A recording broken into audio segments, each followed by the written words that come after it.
मध्य प्रदेश में बीजेपी को बगावत का डर, भागवत ने संभाला मोर्चा। मध्य प्रदेश में इस साल के अंत में चुनाव होने जा रहे हैं, पर बीजेपी की स्थिति ठीक नहीं है।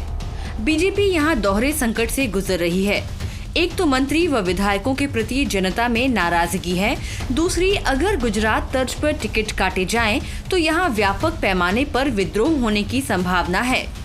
यही कारण है कि चुनाव से पहले खुद संघ प्रमुख ने यहां मोर्चा संभाल लिया है।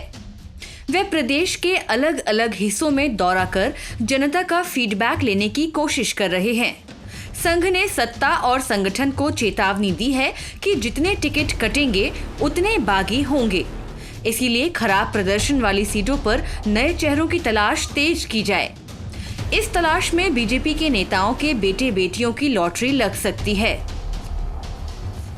गौरतलब है कि तमाम सर्वे रिपोर्ट के बाद सत्ता और संगठन मध्य प्रदेश में पहले से ही सक्रिय हैं।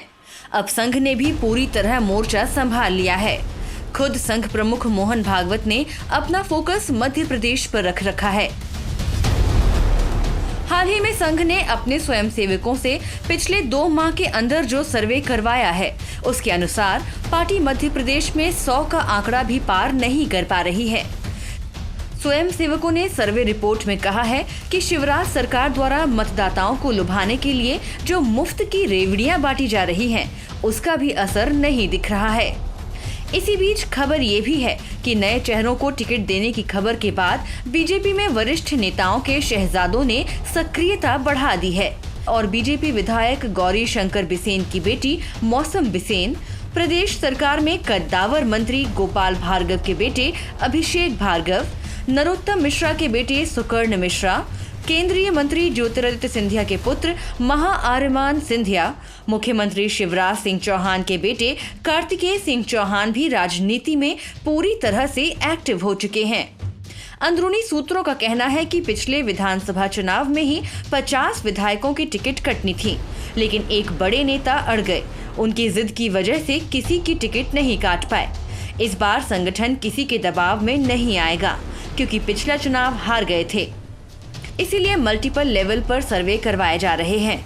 टिकट देने का एक ही पैमाना होगा और वो है जीत। फिर इससे फर्क नहीं पड़ता कि कैंडिडेट किस गुट के हैं। अभी तक के सारे सर्वे में सरकार के खिलाफ जबरदस्त एंटी इनकम्बेंसी सामने आई है। पहले किसी न किसी बहाने मंत्री और अधिकारी गांव के चौपाल तक पहुंच जाते थे, लेकिन पिछले 3 साल से जनता उनकी बाट जो रही है। यहाँ तक कि जनता मुख्यमंत्री के एक ही चेहरे से ऊब गई है। शिवराज सिंह चौहान 23 मार्च 2020 को चौथी बार राज्य के मुख्यमंत्री बने थे।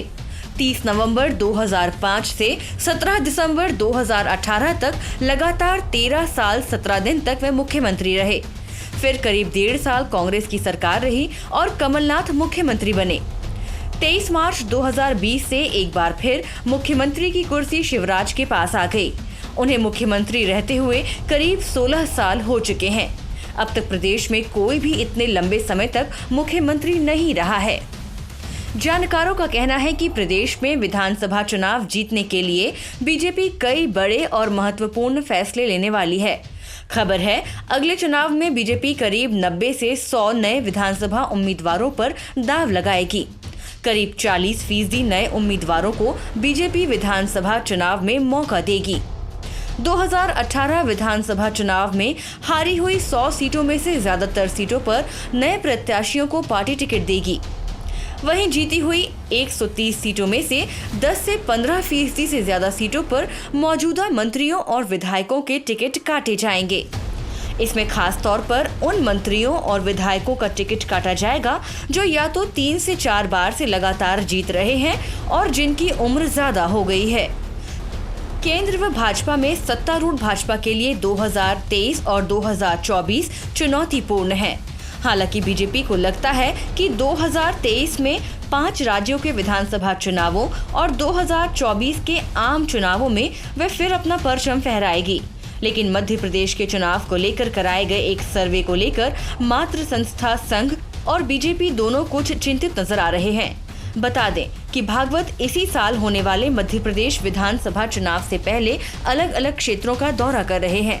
इसी महीने वे प्रदेश के 3 अलग अलग क्षेत्रों में आ चुके हैं। अप्रैल में वे भोपाल, बुरहानपुर और जबलपुर का दौरा कर चुके हैं। बुरहानपुर में उन्होंने निमाड़ के मिजाज को समझने की कोशिश की है। जबलपुर से महाकौशल को समझ रहे हैं। बहरहाल संघ की कोशिश है कि एमपी में वे हिमाचल और कर्नाटक जैसे विद्रोह को रोक लें, वरना यहां सरकार का जाना तय है।